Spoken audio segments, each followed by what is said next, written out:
Banana! We're here at Macy's in Providence with the world's largest banana display. Yeah, those are bananas. Dole is, of course, our partner in this whole endeavor. Fun banana. Look at the banana in your kitchen. No, seriously, go look at it. You think it's a fruit? It's not. It's a biological photocopy. Every Cavendish banana on this planet is a genetic twin. If you cut one, they all bleed. We've created a global army of 100 billion identical soldiers with zero, and I mean zero, immune diversity. Why? Because we're obsessed with scale. Seeds are inconvenient. Diversity is expensive. So we chose the clone, but nature hates a vacuum and it absolutely loathes a monoculture. We've basically set the table, lit the candles, and invited a microscopic serial killer to a 100 billion course meal. You aren't just eating breakfast, you're participating in a global biological experiment that is currently failing in real time.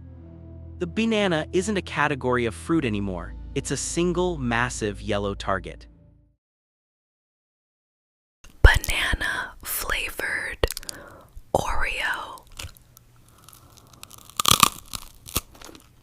You've heard the rumors. Banana candy tastes like chemicals. People say it's just bad chemistry. Those people are wrong. It tastes like a ghost. It tastes like the Gros Michel, the Big Mike.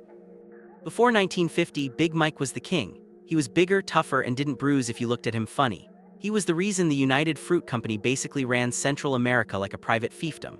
Ever heard the term Banana Republic? That wasn't a clothing store, Karen. That was a literal geopolitical nightmare where corporations overthrew governments just to keep the Big Mikes flowing. But then the soil turned.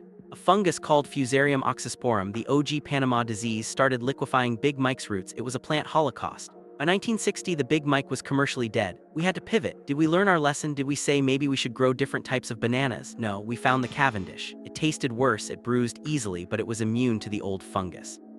We just hit copy-paste on a different file and hoped the virus wouldn't mutate. Spoilers, it mutated.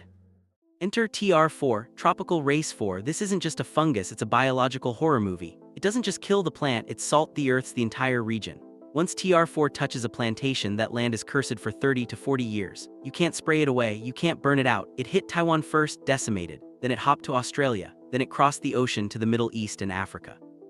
And then the nightmare scenario happened. In 2019, it was confirmed in Colombia, the heart of the export world. The fungus is a hitchhiker. It travels on the bottom of a worker's boot. It travels in a single drop of water. It is a patient, invisible reaper. We are currently watching a slow-motion collapse of an entire global commodity. The industry is panicking behind closed doors, burning billions of dollars to create quarantine zones that the wind doesn't even respect. We are literally trying to build a wall against a ghost. So what's the plan? We're going full Frankenstein. Scientists are currently deep in the jungles of Madagascar and Southeast Asia, acting like biological tomb raiders. They're looking for wild bananas, the ancestors. These things aren't the yellow snacks, you know. They're small, weird-looking pods filled with rock-hard black seeds that will literally break your teeth if you bite into them. They're inedible, but they have the God code, the resistance genes that TR4 can't touch. And then comes the lab. They're using CRISPR. They're literally taking the Cavendish, our beloved, dying clone, and ripping open its DNA like a stolen car. They're hot-wiring the genetic code, pasting in bits of wild jungle DNA, and praying the plant doesn't reject it. We are trying to patch a fruit like it's a buggy video game before the whole global server crashes. But here's the kicker, the public hates the M-word, mutants. Big Ag is terrified that even if they save the banana, you won't buy it because it was born in a test tube. We're literally choosing between a mutant banana or no banana. Pick your poison, because the natural one, it's already on life support. You think the industry is just sitting there? No, they've built banana bunkers. There are high-security labs in Belgium that hold thousands of tiny banana plantlets in test tubes, a frozen library of every variety we haven't managed to kill yet. They're guarding these tubes like they're the crown jewels. Why? Because if the TR4 fungus reaches the wrong shipping container, the multi-billion-dollar banana trade isn't just disrupted, it's deleted, gone, formatted. We've created a world where a piece of fruit is a national security risk. We've built a global empire on a foundation of identical, defenseless yellow sticks, and the bill is finally coming due.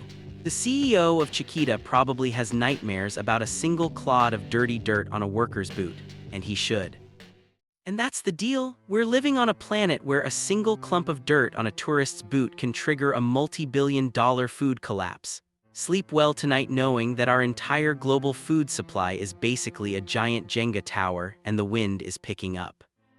But hey, if you want to be the smartest person at the dinner table when the grocery store shelves finally go empty, you should probably stick around. We dig into the glitches, the conspiracies, and the absolute chaos of the world we've built.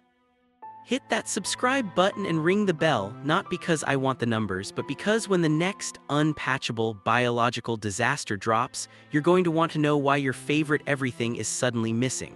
Don't be the one standing in the produce aisle wondering where the yellow went. Drop a comment, I'll eat the mutant, or let it rot.